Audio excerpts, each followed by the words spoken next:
why not harvest those, use them, learn from them, and then replay them against your systems? Because essentially, that's a really great way to be able to build up your catalog of how to make yourself harder to be from a resilience perspective. Hi, you're listening to The Secure Developer. It's part of the My DevSecOps community, a platform for developers, operators, and security people to share their views and practices on DevSecOps, Dev and Sec collaboration, cloud security, and more.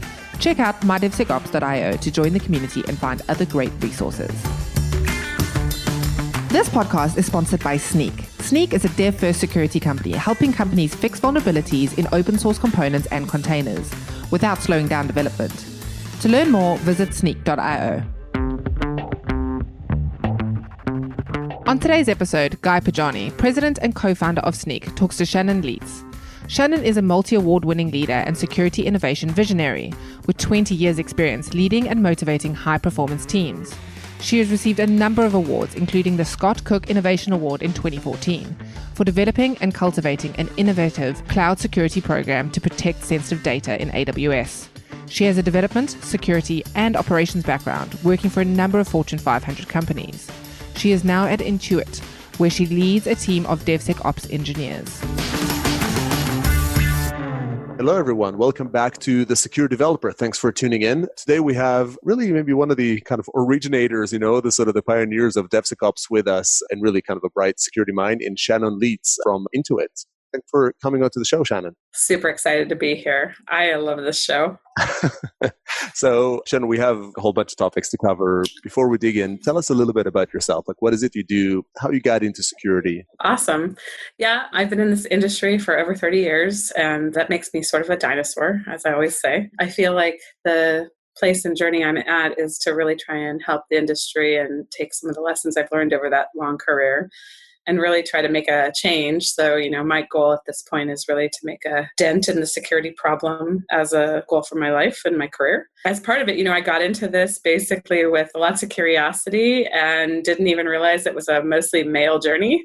Nobody told me when I decided that computers were fun.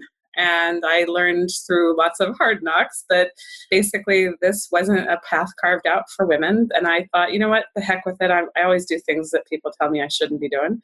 I started out with computers at a really young age and eventually learned how to do some really neat things that, again, shouldn't have been done. And at the time they called it hacking. And I thought, well, you know what, I want to be a hacker. So cool. And then eventually it became illegal. And I was like, okay, that's not a job. And so my dad was horrified by the fact that this could be a problem. And eventually it turned into, actually it was a job, you just had to do it a certain way. And that was the beginning. When I started in computers, nothing was really illegal per se. The Computer Fraud and Abuse Act was interesting, and that shaped some of this industry. And along the way, there's lots of trials and tribulations. But yeah, I kind of started there, and I've been a developer, so I've written code. I'm so sorry to anybody who's still maintaining my code, God forbid. And then, because you look back on 30 years, you're like, wow, I could have done a lot of better things. And then I kind of got into security, and I've even done ops. I always said that if I needed to make money and pay my bills, I would ops for food. And so I ops for food. And then eventually I smushed it all together and created a term that some love and some hate. And well, there we are. Yeah, definitely has become the sort of the terminology of choice. The DevSecOps is, we had a rugged DevOps, we had all sorts of variants, but it's very clear that DevSecOps is the term that emerged. That's cool because I've got a new one coming. Okay, we've got some great further pioneering here to sort of air on the show. So yeah, absolutely. And just like a little bit from like companies or sort of industries experience, it's sort of companies who jumped around, like we've done a whole bunch of things. I think like right now you are at Intuit, right? And before that you were at ServiceNow? I was at that wonderful other cloud company. I like cloud companies. They seem to be fun. I was also at Sony before that. My track record is pretty much financial. I did telco work. I've had about 22 companies I've worked for in this period. And I've been at Intuit now for almost 8 years, which is the longest job I've ever had. Yeah, we're definitely sort of changing the streak here. So what is it you do at Intuit? I run the red team here at Intuit. It's relatively large. I would say it's an adversary management practice. A lot of people think of red team as something that's relatively surprising. We put a lot of science behind our red team capabilities. And we've really been working on sort of moving it forward to adversary management and trying to make it so that we make this more scientific. So I'm into a lot of math and science around trying to artfully measure the things that we all want to do, which is to make software more rugged and to make things more resilient so that we can do the things we love, which is solve human problems. When you talk about red team, like I like to geek out a little bit about sort of org structure. Totally. What does that red team get divided into? I got to measure my red team recently to find out how many headcount I had, and I was pretty surprised. We have about 53 people, and we also just started a part of the red team in Israel, and I've got 4 more people there that are doing red team. And actually, we're even pushing the bounds. We're applying more to application security and also sort of business logic issues. So that's kind of neat. And I think that we're always kind of the willing participants to emerge and try to innovate in a lot of different security spaces. So I'm excited to see how that really advances us. But my org structure, I have mixed threat intel with our red teamers. And also we have this other group that basically runs a continuous exploit system that essentially, we built containers to essentially exploit all the things that we worry about so people can feel pretty comfortable that things are going 24/7. So, this is sort of internally, yeah. Running are these a known set of attacks? Is it like more regression minded, or is it more almost like bug bounty, like something that... Yes. I say that way because it's a mix of a lot of things. So, anything that could cause us to have a security escape is something that we put into this engine. So the way that I tell it is if you can conceive of it and it could be automated, it should go on to our platform. And that platform basically runs it across our attack surface, both our production attack surface, our internal attack surface. Not everything yet that I'd love to see it do, but eventually my feeling is that platform becomes really the way for us to continually level up against some of the exploitable surface. So I think it's the way in which most companies are going to need to go, and I think it's the path forward, is to really figure out how to do full resilience and regression testing against your attack surface for both the things that and the things that you learn, and pull that information in to essentially get there before the adversaries do. So the big mission is get ahead and stay ahead of adversaries and understand your adversaries for your applications. Like, I think that people design their software, but they don't think about what the potential anti-cases are, or thinking about, like I always say, that security is basically a developer's edge case.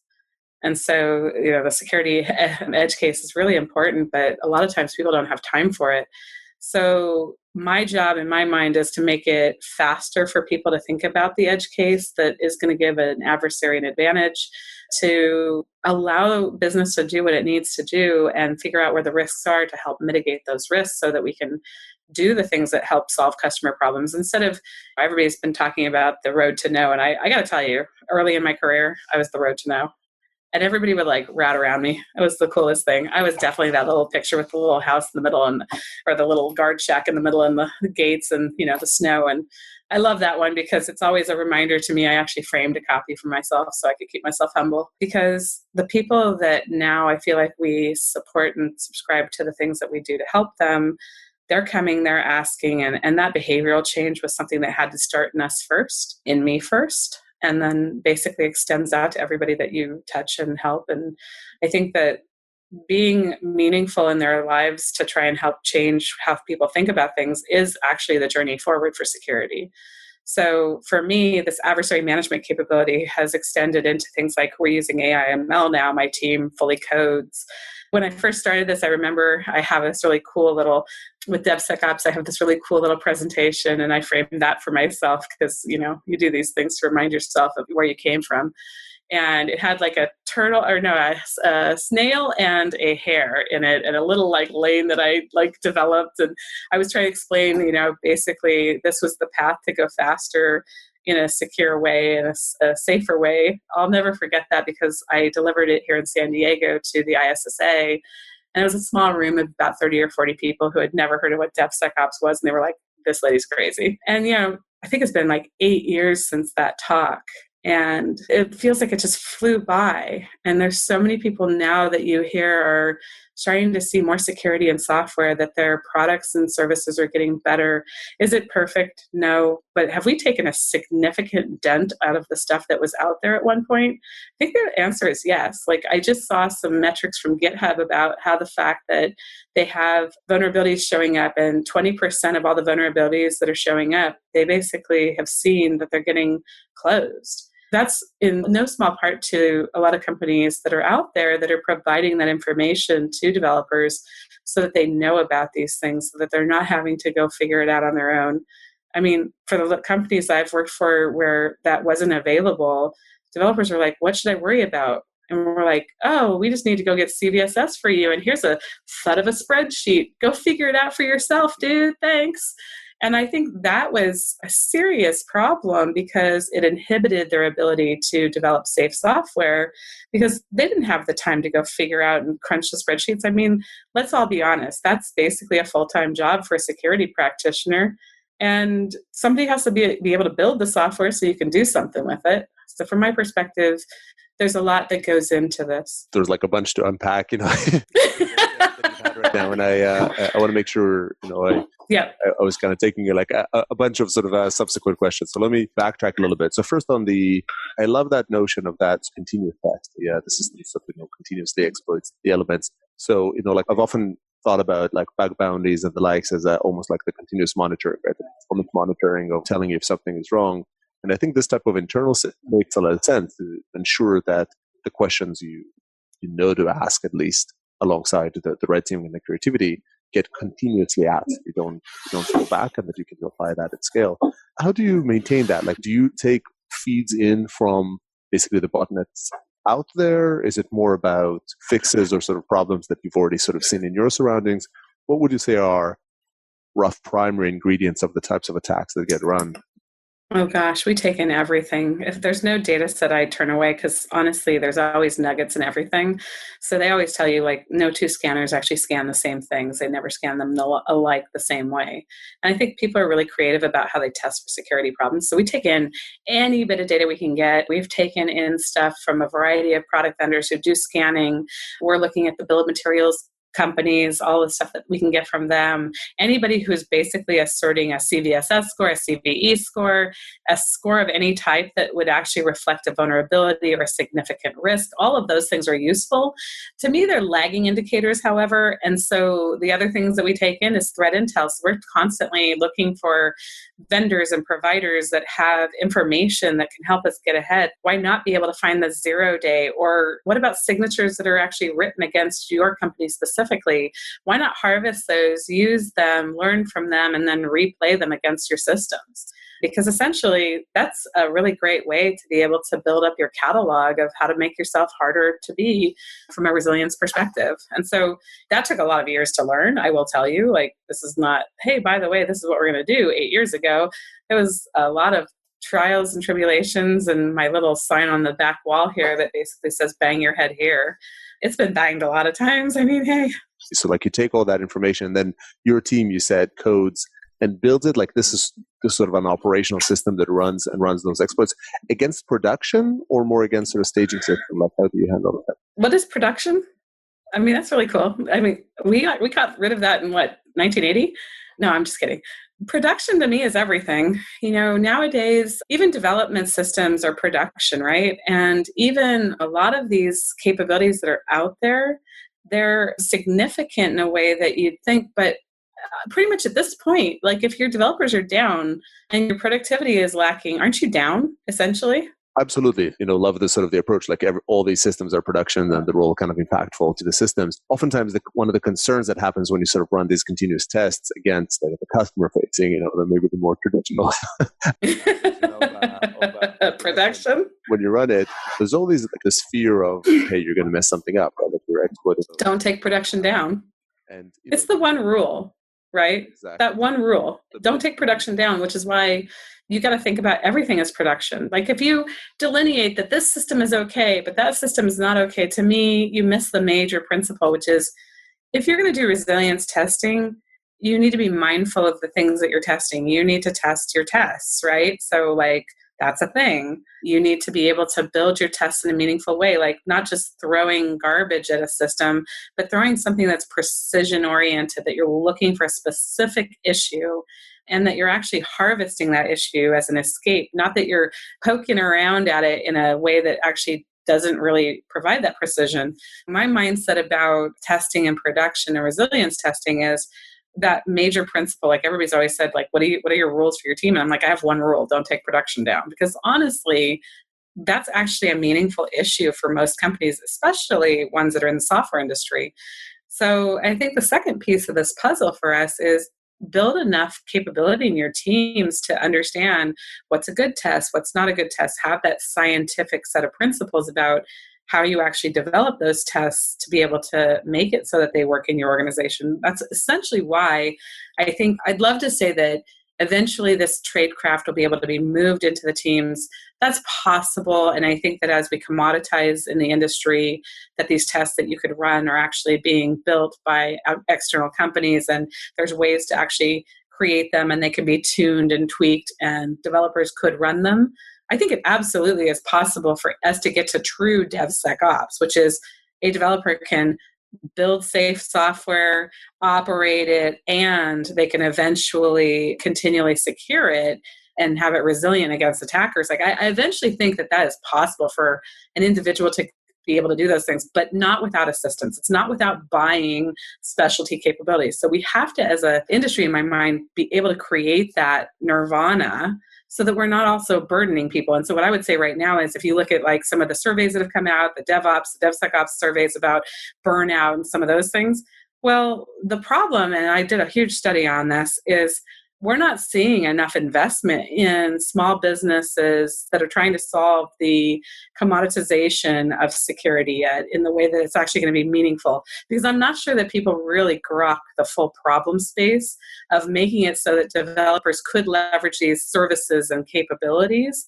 so that they can do the work of integrating it, but they don't necessarily have to invent and understand every facet of it so that they're the expert practitioner. Because I just think that's what the difference is between having a security team that's off to the side that does it for people and having it be something that somebody can fully integrate into their workload. Yeah, absolutely. And I love also, so you mentioned about how your team now codes, and that was actually kind of one of the other bits that really told me. How have you seen that skill set? This is definitely a forward-thinking approach, and I see like a lot of the guests of the show talk about how their teams today code. How have you seen the evolution there? Like, what were some of the, again, you've sort of been touting DevSecOps for a while. What was your timeline and in your views of sort of changing that skill set? Which skills do you feel are needed less? If you're sort of assuming you don't just want increasingly perfect individuals on the team, which skills? How do you trade it? Sacrifice, in favor of like more coding skills today. Yeah, exactly. Like, how do you trade the workload of today for the workload of tomorrow? It's definitely a challenge. And I think when I first got started, I probably trivialized it a little bit because I already had some coding skills. So I was like rebringing it to myself and realizing it's important in my life. And at the time, it's an oversight on my part to be so cavalier about it being less than difficult, because I think it is a difficult practice to be a developer. And I think there's so many things to consider. Like, you're not just code slinging, you're actually looking at the human problem and trying to find an elegant solution that can be easy for people to really embrace, and you're lowering the complexity for them, right? And so when we first got started, I think it was like, well, Ruby's easy enough, let's all do Ruby. And there were some definite like opinions about whether we would do Ruby or all the other languages of choice. And frankly, has opinions about programming languages. No, never. There's never a opinion in the bunch for that at all. So, and I had a few people who could write some Ruby code, and I had some people who could do Java and this, that, and the other thing. So we picked Ruby ultimately because Metasploit was on Ruby, and well, a bunch of people have done modules and things like that. So it was just easier that way. There's definitely a lot of hacking tools that started out in Ruby. They've migrated to different languages. Some of my team now does Python. We've definitely gone after different languages along the way. Some folks are doing Go, so that everything has its place. And when we first got started, it was easier for us to all go together on one language that was going to help level everybody up, meaning it was easy enough. It wasn't necessarily a compiled language. You didn't have to get into all the harder stuff. And so we started with what I would consider an easier language to address. Some might actually find that to be different, right? They might say, hey, Ruby's not that easy. But I'll say that was just a choice that we made together. And it started with only a few people. And, obviously now most of my team that codes, I can't even think of one person on the team at this point that doesn't code. If a manager has to do something, quite often they're breaking open a SQL query at the least to go run even a report, as an example. So even the managers are finding themselves having to code. They're, putting things together, snapping in APIs.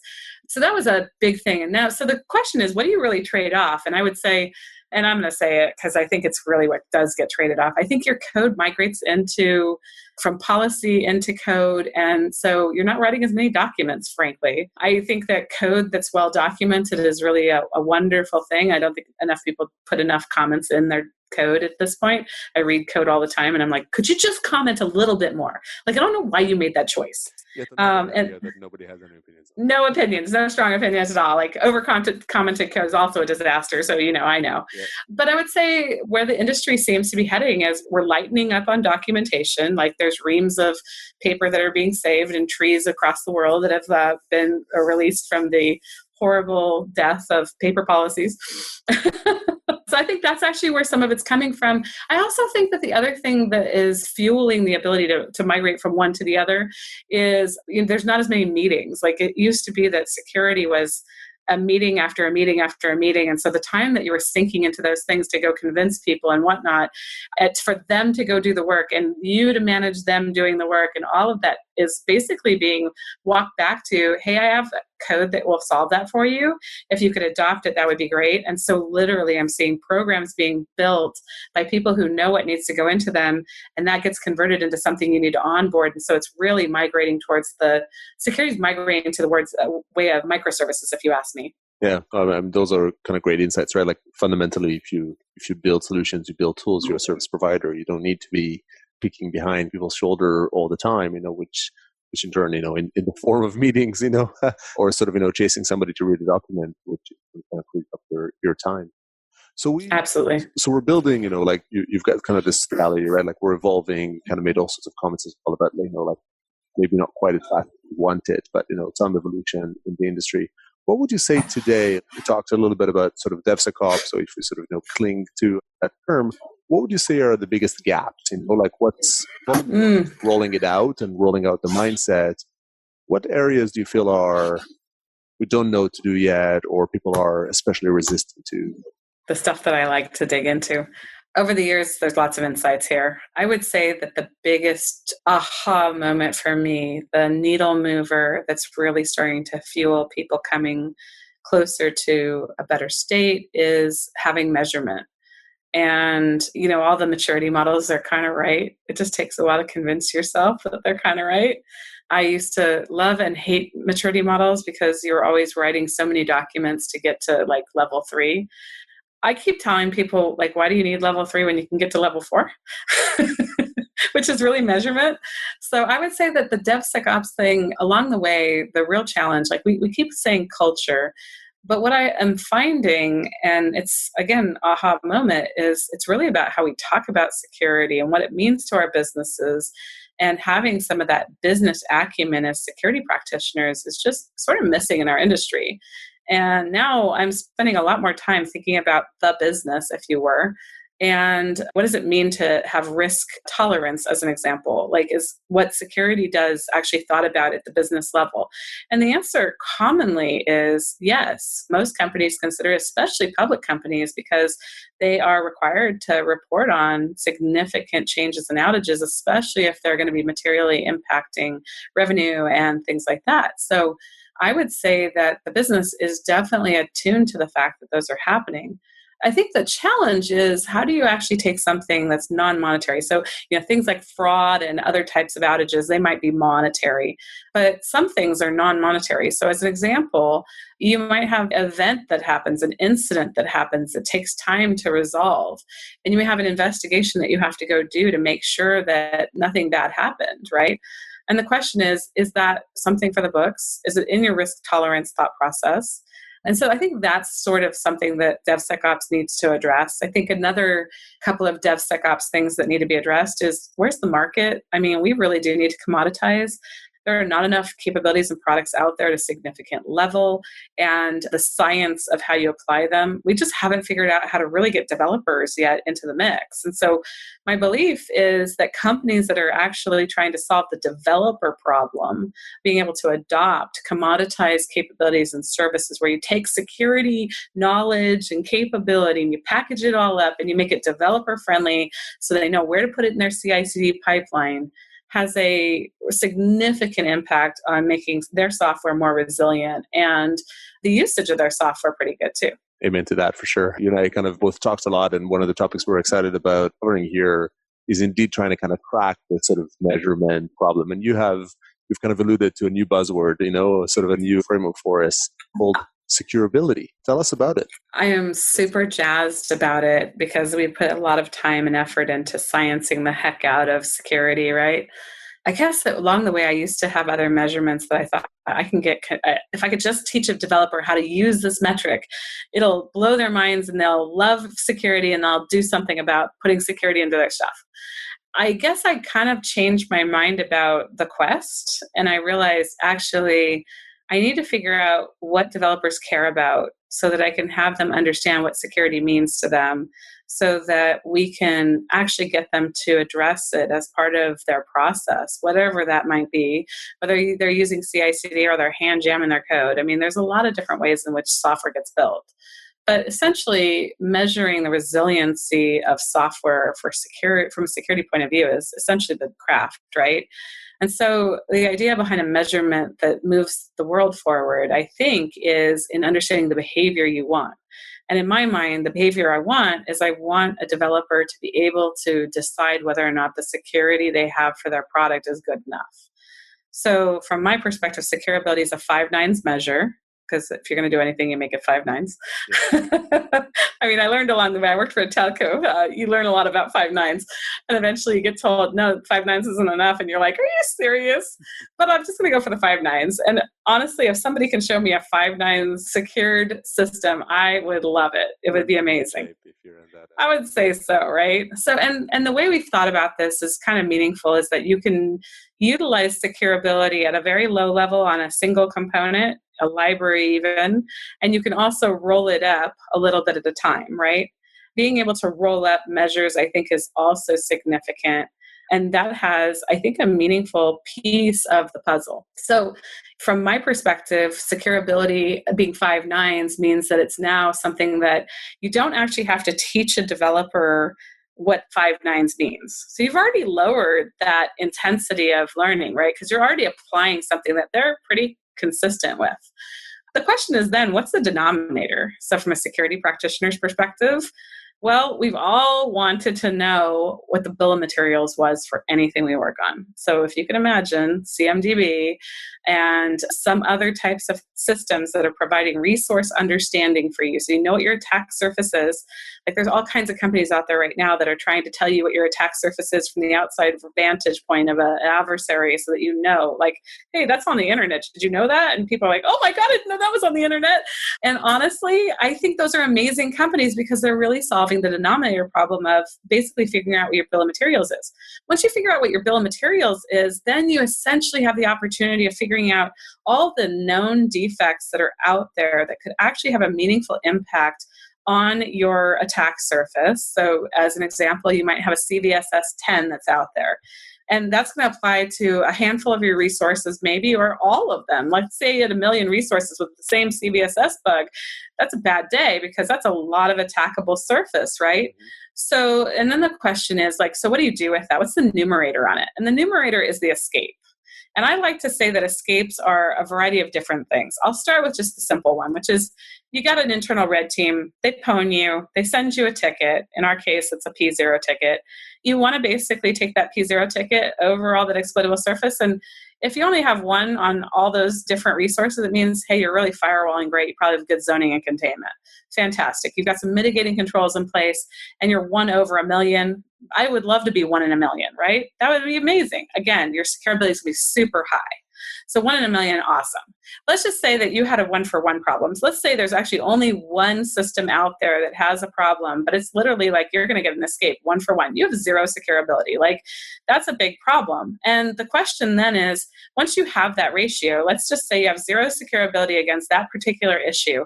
Let's just say you have a lot of adversaries that would love to come after you, and they are, and they're going after that specific resource with that specific attack. You're breached. That's essentially a very simple way of explaining security to somebody who wants to understand it, wants to do the right thing. And so I think that resilience capability is super important, and exploitability, focusing there, understanding how to bring your losses to bear. So companies all the time have fraud against their systems. They have security problems against their systems. So the escape of the red team is one aspect, but you might even have losses that you've got in your incident capabilities, right? So if you can imagine, why aren't you putting your incidents over your exploitable surface, right? So if you had 30 incidents in a month, and you know they apply to some of your exploitable surface area, your exploitable opportunities, then essentially you had a calculation that said you actually had more risk and your risk was realized, right? So I think that that allows us to have people really take responsibility and be accountable for the security that they're implementing or not implementing, right? And it makes it so it's super easy for them to know on the face of it without a lot of interpretation or subjectiveness that they're either doing well or not. Do you see sort of securability as a measure that every organization then develops for its own surroundings? So like you need to have had some mileage, looked, mapped out your security threats, say kind of bill of materials and kind of known vulnerabilities, but something that is very clearly measurable. It could also be like whatever, like misconfigurations, right? Sort of, buckets left open or like open access points. So like you do those and then you see the exploits and you see that be done. You backward calculate. I mean, that's what science you're referring to, is put in the time to invest in sort of historically understanding the exploit surface you had, the incident, whether full-on breaches or just sort of forensics abilities and all that happened on top of that, and calculate that? Or do you see it as a standardized, this is how we can measure security? Like the 5 nines for uptime are... I think it's all. They're a standard metric, right? I think it should be a standard metric. I think you should have to put your bill of materials into your software. It rolls into a system. You have telemetry based on that bill of materials that helps you to understand your attack surface, that you have testing that's going against it to help you to monitor it. It should be a real-time system that helps you to understand how you're doing from an ILID's perspective on security.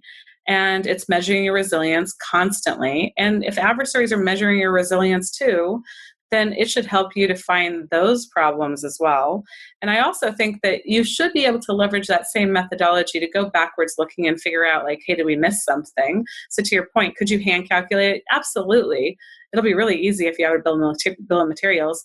And then going forward, you should be able to forecast it. So what I like to say is that when somebody designs a system, they should be able to understand their bill of materials and where they think that there might be adversary happenings. So I could imagine in the future, we're going to find a company out there that's going to say, hey, we're monitoring your bill of materials, and we actually see adversary interest in these key areas of your bill of materials. So your likelihood, if you have resiliency issues in those areas, is very high that it's going to be a problem for you specifically. So I do think the way in which it's been invented is really important about it being specific to your company, but I also think it makes things shareable. So if I wanted to share information with another company, I should be able to share the securability information in a reasonable way without necessarily telling somebody all the bits and details of my security program.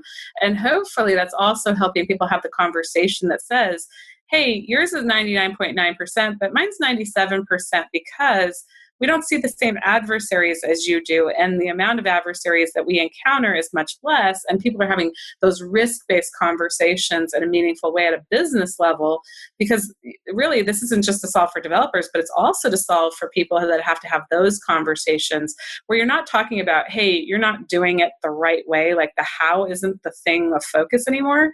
You're actually talking about the why and the what, right? You're really getting into the business level conversation of what is your measure, why is that appropriate? And if you can build trust on that why and what, because that's where you build trust. You don't build trust on how.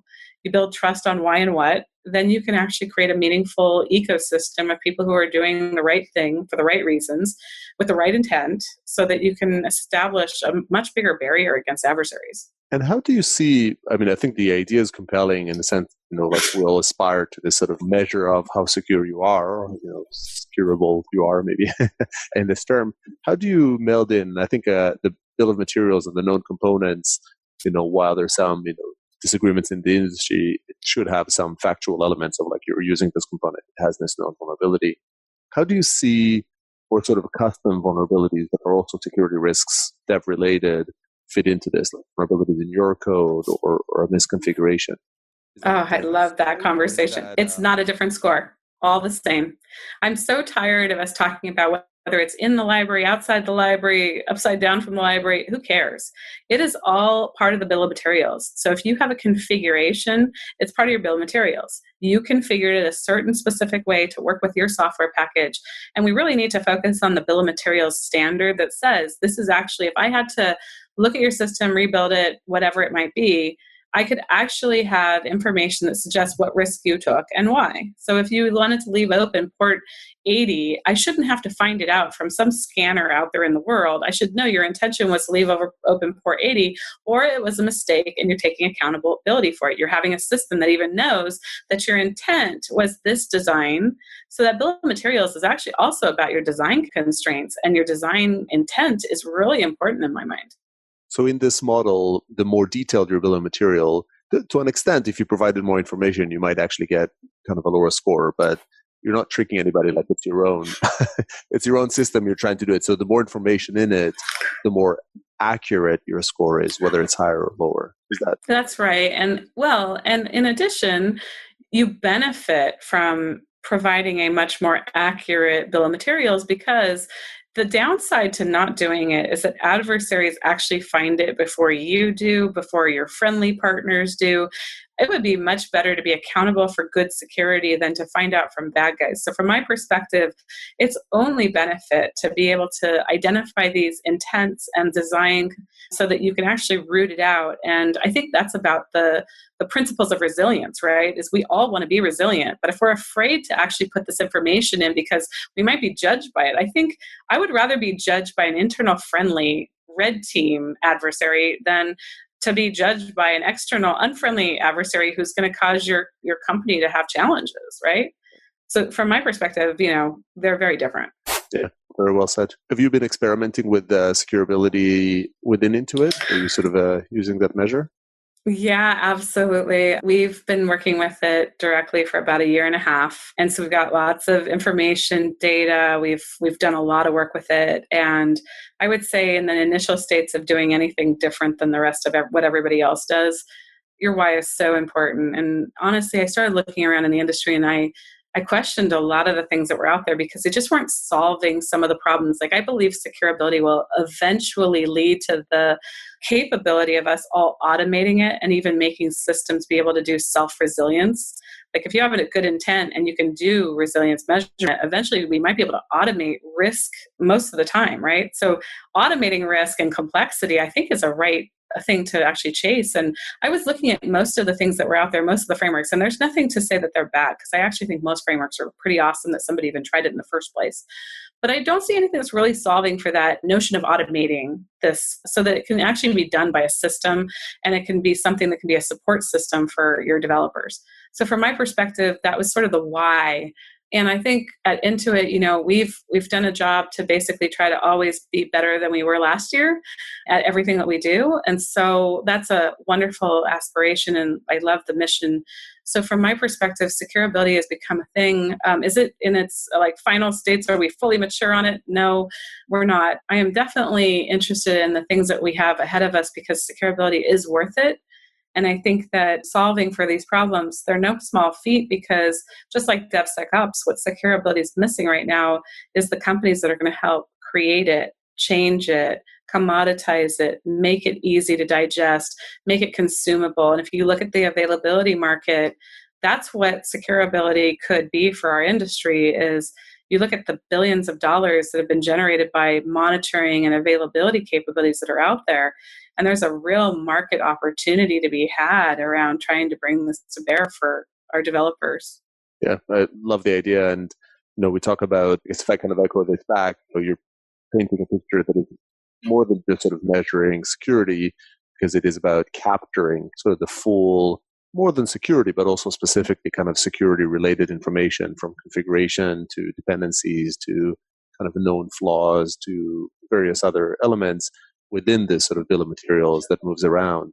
And then you're able to layer on top of that, all the known attack surface, security flaws that you have.